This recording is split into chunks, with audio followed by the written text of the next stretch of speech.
जय श्री राधे कृष्णा।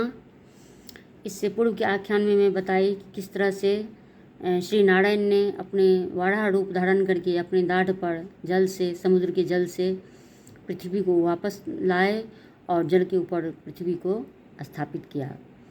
और उधर ब्रह्मलोक में ब्रह्मा जी के पास बैठे हुए उनके जो पुत्र, जो स्वयंभू मनु थे, जो तेजस्वियों में श्रेष्ठ थे, विशाल के भुजा वाले थे, और अब वो वहाँ पर बैठे हुए थे। तब ब्रह्मा जी ने उन्हें कहा कि स्थल में स्थान पर रहकर समुचित रूप से प्रजाओं की सृष्टि करो हे पुत्र, और देश और काल के विभाग के अनुसार यज्ञ करो, और उत्तम सामग्रियों से परिपूर्ण होकर उस नारायण रूपी आदि पुरुष का तुम यजन करो, और शास्त्रों में वर्णित जो धर्म का आचरण है उसके अनुसार तुम अपना आचरण करो, और वर्णाश्रम व्यवस्था का पालन करो, और इस क्रम में प्रवृत्त रहने पर प्रजा वृद्धि होती रहेगी, और विद्या विनय से संपन्न सदाचारियों में श्रेष्ठ अपने गुण कीर्ति कांति के अनुरूप पुत्र उत्पन्न करके कन्याओं को गुणी और यशस्वी पुरुषों को अर्पण करके और एकाग्रचित्र होकर अपने मन को पूर्ण रूप से प्रधान पुरुष परमेश्वर में स्थित करके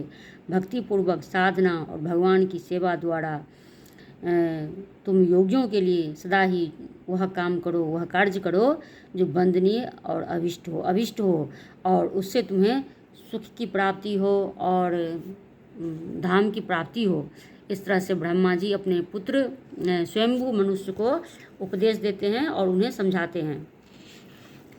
और अब पृथ्वी का सृजन हो चुका है, पृथ्वी की स्थापना हो चुकी है, और इस तरह से ब्रह्मा जी ने अपने पुत्र को प्रजाओं का सृजन करने के लिए, चूँकि ये आरंभिक काल है सृष्टि का, तो सृष्टि का सृजन किस तरह से होगा और कहाँ होगा, तो स्थल नहीं है। स्थल कहाँ है? तो जल में है। तो जल से जब बाहर स्थल आया तब सृष्टि का अब आरंभ होगा और सृष्टि की रचना होगी, और कैसे होगी वही मैं इस आख्यान में आपको बताऊँगी। तो स्वयंभू मनु जो थे, जो ब्रह्मा के पुत्र थे, तो स्वयंभू मनु की जो पत्नी थी, यानी भार्या थी, उनका नाम था शत्रुपा। उनके दो पुत्र हुए, एक प्रियव्रत और दूसरा उत्तानपाद, और उनकी 3 कन्याएं हुई। पहला आकुति, दूसरा देवहूति और तीसरी प्रसूति। उन्होंने आकुति का विवाह ऋषि रुचि के साथ किया, दूसरी देवहूति का विवाह उन्होंने कर्दम ऋषि के साथ किया, और तीसरी प्रसूति का विवाह उन्होंने प्रजापति दक्ष के साथ किया।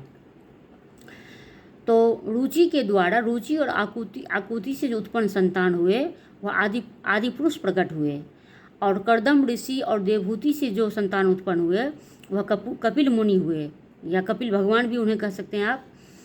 और परम ऐश्वर्यशाली कपिल मुनि सभी लोकों में, कपिल मुनि भगवान गीता में क्या कहते हैं कि मुनियों में मैं कौन हूँ? मुनियों में मैं कपिल हूँ, कपिल भगवान हूँ मुनियों में मैं, क्योंकि कपिल मुनि ने सांख्य शास्त्र और ध्यान शास्त्र की रचना की, और उन्होंने लोक ख्याति, जगत में ख्याति और प्रसिद्धि पाई।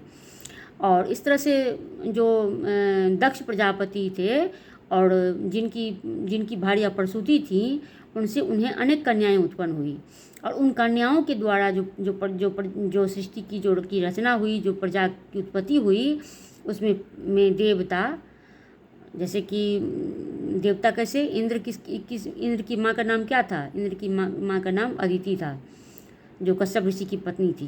तो इस तरह से देवता, दानव, पशु पक्षी, जलचर थलचर नभचर इत्यादि जितने भी थे सब संसार में भर गए, और इस तरह से सृष्टि की रचना परिपूर्ण हुई।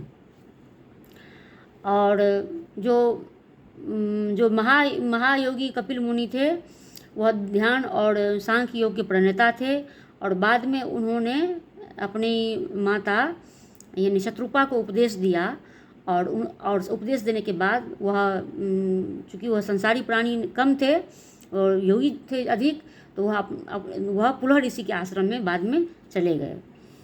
और इस तरह से सभी प्रकार के वर प्रदान करने वाले, और उन्होंने सबको वरदान दिया, वर दिया सुखी रहने का, और अपने माता को उन्होंने उपदेश दिया, और उन्होंने ध्यान योग की बात बताई, सांख्य योग यानी कि सन्यासी के योग की बात बताई, और इस तरह से सांख्य योग और ध्यान योग के प्रणेता कपिल भगवान सबको उपदेश देते हैं और पुरहा ऋषि के आश्रम में चले जाते हैं। वो अपनी माता को भी उपदेश देते हैं और इस तरह से वेदव्यास भगवान कहते हैं कि मैं इस तरह से उपदेश देने वाले कपिल भगवान को भी प्रणाम करता हूँ। और इस तरह से शंभु मनु की जो कितनी संतान थी, उनका विवाह किसके साथ हुआ और किस तरह से सृष्टि की रचना हुई, वह वर्णन इस आख्यान में था। और वेदव्यास जी कहते हैं कि मनु पुत्रों के पवित्र वंश का इस वर्णन को जो कोई भी श्रवण करेगा वह परम पद को प्राप्त करेगा, इसमें तनिक भी संदेह नहीं है। तो ये इतनी जानकारी थी। अगर आपको जानकारी अच्छी लगे तो प्लीज़ मेरे शिव परिवार धर्म चैनल जो यूट्यूब का है उसको सब्सक्राइब कीजिए, लाइक कीजिए, कमेंट कीजिए, शेयर कीजिए, बेल आइकन को प्रेस कीजिए और फेसबुक पर भी संजना झा को फॉलो कीजिए। धन्यवाद। हर हर महादेव, शिव शिव, जय मां दुर्गा। सब्सक्राइब कर दीजिए प्लीज़। धन्यवाद।